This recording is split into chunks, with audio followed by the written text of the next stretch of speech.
सल्तनत नूर आबाद मशरक के दिल में बसी हुई एक अजीबोगरीब सल्तनत थी। यहाँ के बाजार सोने चांदी से जगमगाते, गलियों में खुशबुएं बिखरती और हर तरफ रंगीनी का सामान होता। नूर आबाद का बादशाह सुल्तान कमालुद्दीन एक शानदार महल में रहता था, जिसके मीनार बादलों से बातें करते, जिसकी खिड़कियों से देखने पर लगता कि गोया आसमान जमीन पर खुद उतर आया हो। सुल्तान अपनी ताकत, दौलत और फतूहात पर नाज़र करता था। इसकी एक कमजोरी थी गरूर। वो अपने आप को बेनियाज समझता था। अक्सर कहा करता, यह सल्तनत मेरी अकल, मेरी तलवार और मेरी ताकत का नतीजा है। यहाँ जो कुछ है मेरे नाम पर है। इसकी बातें सुनकर दरबारी खुश आमद करते, वजीर तारीफ में कसीदे पढ़े। लेकिन महल की दीवारों के पीछे कुछ लोग आस्ता आस्ता सरगोशी करते कि गरूर जब हद से बढ़ जाए तो जवाल करीब आता है। एक दिन महल के दरवाजे पर एक बुसीदा कपड़ों में मलबूस बूढ़ा दरवेश आ पहुंचा। इसकी दाढ़ी बर्फ की तरह सफेद थी और आंखों में अजीब सी रोशनी थी। मुहाफिजों ने इसे रोका, लेकिन वो मुस्कुराकर बोला, मुझे सुल्तान से मिलने दो, मेरा पैगाम इसके लिए है। ये खबर जब सुल्तान तक पहुंची तो वो हंसा। कौन सा फकीर मेरे महल में आने की जुरात करता है? चलो बुलाओ, देखते हैं क्या नया तमाशा है। दरवेश महल में आया। इसने सुल्तान को देखा और नरम लहजे में कहा, ए बादशाह, याद रखो जो कुछ तुझ पर है वो तेरे रब का दिया है। गरूर छोड़ और शुक्र कर, वरना ये नेमतें तेरे हाथ से छीन जाएंगी। सुल्तान कहकर मारकर हंसा, बुरे आदमी, ये सब मेरी तलवार का हासिल है। अगर रब को देना ही होता तो गरीब झोंपड़ी में क्यों सड़ता? जा तू भी मेरे खजानची से सोना ले ले और अपने हाल पर खुश रह। दरवेश ने आसमान की तरफ देखा, गहरी सांस ली और कहा, सुल्तान याद रख, वक्त आता है जब तख्त और ताज सब खाक हो जाते हैं। तुम्हारा गरूर तुम्हें ले डूबेगा। ये कहकर वापस चला गया।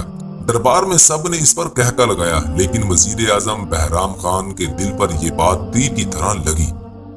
चंद माह ही गुजरे थे कि सल्तनत नूर आबाद पर आसमान की सख्तियां उतरने लगी। बारिशें रुक गई, खेत सूख गए, नहरें खुश्क हो गई, गंदम की बालियां जल गई और अनाज के भाव आसमान को छूने लगे। बाजारों में भूख के नारे लगने लगे। लोग अपने बच्चों को रोटी के एक नवाले के लिए बेचने लगे। महल के अंदर भी असरात पहुंचे। दस्तरख्वान पर वो लस्तें ना रहीं। वजीर ने सुल्तान से अर्ज की, जहां पनाह कहत फैल रहा है, खजाने के दरवाजे खोल दीजिए, अवाम को राशन तकसीम कीजिए। सुल्तान ने तेड़ी चढ़ाई, क्या तुम चाहते हो कि मैं अपनी दौलत लुटाऊं? ये कहत इनकी सुस्ती का नतीजा है। मेहनत करें, खुद कमाएं, मैं क्यों अपना खजाना बांटूं? वजीर खामोश हो गया, मगर दिल में बोझ बढ़ गया। एक रात सुल्तान नींद से बेदार हुआ। इसने महल की खिड़कियों से बाहर देखा। कहत ज़दा शहर अंधेरों में डूबा हुआ था। भूख से भलकते बच्चों की आवाजें आ रही थी। सुल्तान के दिल में अजीब सा खौफ सरायत कर गया। अचानक वही दरवेश ख्वाब में नमूदार हुआ। कमालुद्दीन, याद है मैंने कहा था गरूर ले डूबेगा। ये कहत तुम्हारा इम्तिहान है। अगर तुमने शुक्र और अदल ना किया तो तुम्हारा इंजाम इबरत बनेगा। सुल्तान चीख कर उठ बैठा, पसीने से शराबूर था।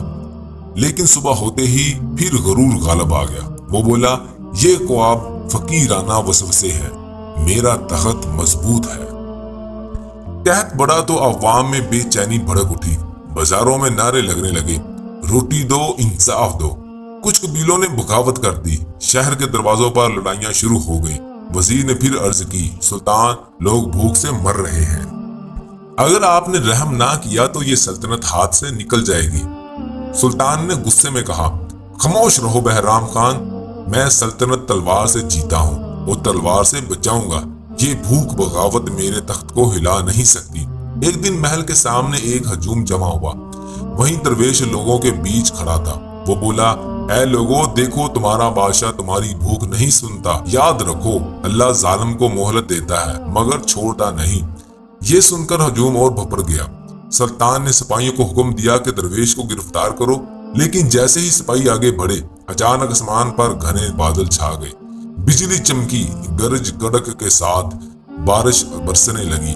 लोग बारिश में रोते हुए सजदे में गिर गए।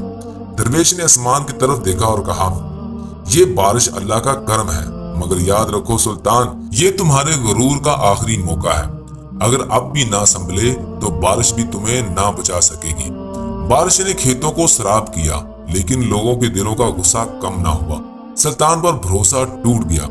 وزیر اعظم بہرام خان نے محسوس کیا کہ اگر اب کچھ نہ کیا تو سلطنت ٹوٹ جائے گی۔ چند ہی ہفتوں میں بغاوت بڑھ گئی۔ فوج کے کئی سردار باغیوں سے جا ملے۔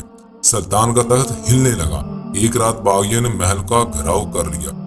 شور و گل میں سلطان اکیلا رہ گیا۔ اس کے قریب نہ وزیر رہا نہ سپاہی۔ وہی محل جس میں ہزاروں چراغ جلتے تھے اب اندھیروں میں ڈوبا ہوا تھا۔ سلطان نے پہلی بار سچ مانا، یہ سب میرا غرور تھا۔ سلطان جان بچا کر محل سے نکل بھاگا۔ وہ بھوکا پیاسا جنگلوں میں بھٹکنے لگا۔ اس کے کپڑے پھٹ گئے، چہرہ خاک آلودہ ہو گیا۔ آخر کار وہ ایک جھونپڑی کے پاس جا پہنچا۔ اندر وہیں درویش بیٹھا ہوا تھا۔ درویش نے مسکرا کر کہا، آ گئے سلطان، اب پہچانا کہ سب کچھ رب کا تھا۔ سلطان زمین پر گر پڑا، روتے ہوئے بولا، ہاں بابا ہاں، میں نے پہچانا۔ میری دولت، میری فوج، میرا غرور سب فانی ہے۔ اصل بادشاہی تو اللہ کی ہے، مجھے معاف کر دو۔ درویش نے ہاتھ اٹھائے، سلطان تمہاری توبہ قبول ہو سکتی ہے، لیکن شرط یہ ہے کہ اب اپنی سلطنت عوام کے لیے وقف کر دو۔ خزانے کے دروازے کھولو، عدل قائم کرو، یہی تمہارا نجات کا راستہ ہے۔ سلطان واپس نور آباد آ گیا۔ اس نے خزانے کھول دیے، غریبوں کو اناج ملا، یتیموں کو سہارا ملا۔ اس نے سب کے سامنے اعلان کیا، آج سے نور آباد کی دولت صرف میری نہیں، ہر شہری کی ہے۔ میں خادم ہوں، حاکم نہیں۔ لوگوں نے خوشی کے نعرے لگائے، بغاوت ختم ہو گئی۔ سلطان کا دل غرور سے خالی اور شکر سے بھرا ہوا تھا۔ کچھ سال گزرے، نور آباد ایک بار پھر خوشحال ہو گیا، لیکن اس بار شان و شوکت کا مرکز بادشاہ نہیں بلکہ عوام تھے۔ سلطان کے لوگ عدل پرست بادشاہ کہنے لگے۔ ایک دن وہی درویش پھر آیا۔ اس نے سلطان کو دیکھا اور کہا، اب تم نے پہچان لیا، بادشاہی تخت پر نہیں دل پر ہوتی ہے۔ سلطان مسکرا کر بولا، بابا اب میں جان گیا ہوں کہ میں کچھ نہیں، سب کچھ میرا رب ہے۔ اور یہ کہہ کر وہ سجدے میں گر گیا۔ اس کہانی سے ہمیں سبق ملتا ہے کہ غرور انسان کو اندھا کر دیتا ہے۔ آزمائش اللہ کی رحمت کا دروازہ ہے۔ اصل بادشاہی عدل، خدمت اور شکر میں ہے۔